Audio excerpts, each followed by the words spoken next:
Hey everyone, how are you all of you? So let's begin our chapter number 3 and Hindi व्याकरण and our lesson name is मात्राएं। हमारे पाठ का नाम है मात्राएं। आज हम इस लेसन में मात्राओं के बोध के बारे में जानेंगे, मात्राओं का ज्ञान हम करेंगे इस लेसन में। तो चलिए शुरुआत करते हैं, अपने पाठ को पढ़ते हैं और जानते हैं क्या क्या बोला है इसमें। गोपी, हो गया मुझे वर्ण का ज्ञान, साथ में बता डालो क्या होती है मात्रा। अब हमने पिछले लेसन में हमने सीखा वर्ण क्या होते हैं, वर्णमालाएं क्या होती हैं। अब हम इसमें सीखेंगे मात्राएं क्या होती हैं। तो गोपी इसको बता रहा है मात्राएं क्या हैं। हर स्वर का अपना चिन्ह होता है जिसको मात्रा कहते हैं। जितने भी हमारे स्वर होते हैं ना, जो भी हमने पढ़े, ऐसे अनार से लेके औ की मात्रा तक जितने भी हमने पढ़े, इनकी सबकी अपने क्या होते हैं, अलग अलग चिन्ह होते हैं, ठीक है। और इन्हीं को हम क्या कहते हैं, मात्राएं कहते हैं। देखेंगे आगे। मुझे कुछ समझ नहीं आया, समझाओ, समझ में थोड़ा बताओ विस्तार से। अब ये कह रहा है कि मुझे थोड़ा और डिटेल में जानना है कि एक्चुअल में होती क्या है मात्राएं। आओ मेरे साथ तुम और हम मिलकर सीखें मात्रा का ज्ञान।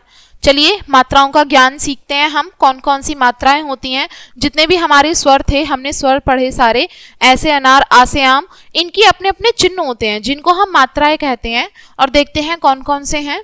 स्वर व उसकी मात्रा। तो ए की कोई मात्रा नहीं होती। जो हमारा ऐसे अनार होता है ना, ए हम पढ़ते हैं ए की अपनी कोई मात्रा नहीं होती। इसको हम क्या लिखते हैं, कमल, कमल, कमल। तो इसमें कोई भी ए की मात्रा नहीं आती। आ की मात्रा वर्ण के बाद लगती है, यानी कि जैसे जो भी हमारा वर्ण है, इसमें वर्ण क्या है, कै, ठीक है, तो इसके बाद में ही लगेगी ये। तो क्या बना, ये शब्द है हमारा कान। तो कै में आ की मात्रा कौन सी हुई, ये जो है हमारी, ये आ की मात्रा है। तो इसमें शब्द बन गया हमारा कान। फिर आती है छोटी की मात्रा। छोटी की मात्रा वर्ण के पहले लगती है और बोलने में कम समय लगता है। देखो, छोटी की मात्रा और बड़ी की मात्रा में यही फर्क है। जो छोटी की मात्रा होती है उसको कम समय लगता है, इसको हम जल्दी से बोल देते हैं ई। और जो बड़ी की मात्रा होती है उसको हम थोड़ा स्ट्रेच करते हैं, खींच के बोलते हैं, जैसे कि ई और ई छोटी और बड़ी में ई थोड़ा स्ट्रेच करते हैं। तो दोनों में यही डिफरेंस है। देखते हैं क्या है इसमें। ई की मात्रा जो होती है वो कुछ ऐसे इस तरीके की दिखाई देती है, ऐसे। ये छोटी की मात्रा होती है और ये वर्ण से पहले लगाई जाती है और बोलने में इसको कम समय लगता है। जैसे कि किला, किला, किला में की, किला, जल्दी से बोल दिया ना हमने किला, तो ये छोटी की मात्रा हुई। अब आती है बड़ी की मात्रा। बड़ी की मात्रा वर्ण के बाद लगती है और देर से बोली जाती है।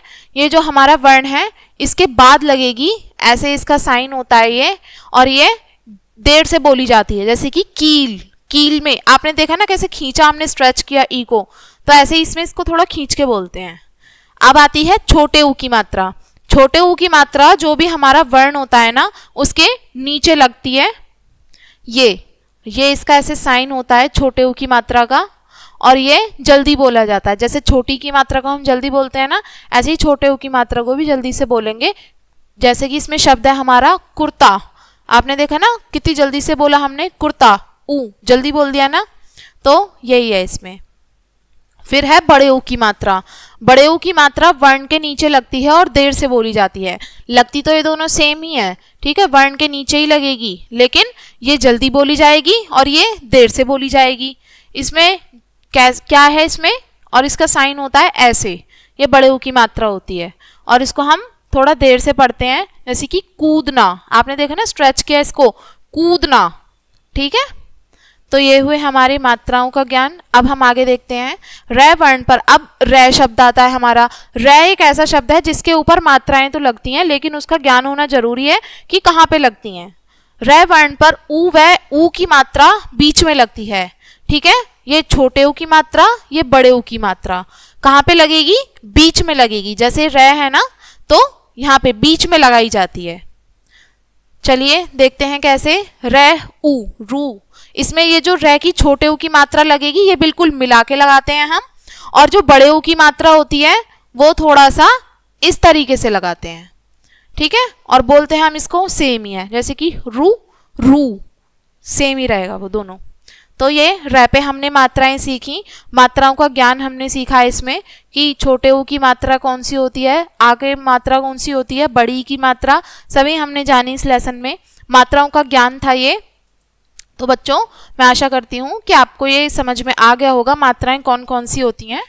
तो चलिए इस वीडियो को यहीं पे एंड करेंगे इसी लेसन के साथ में। And thanks for watching.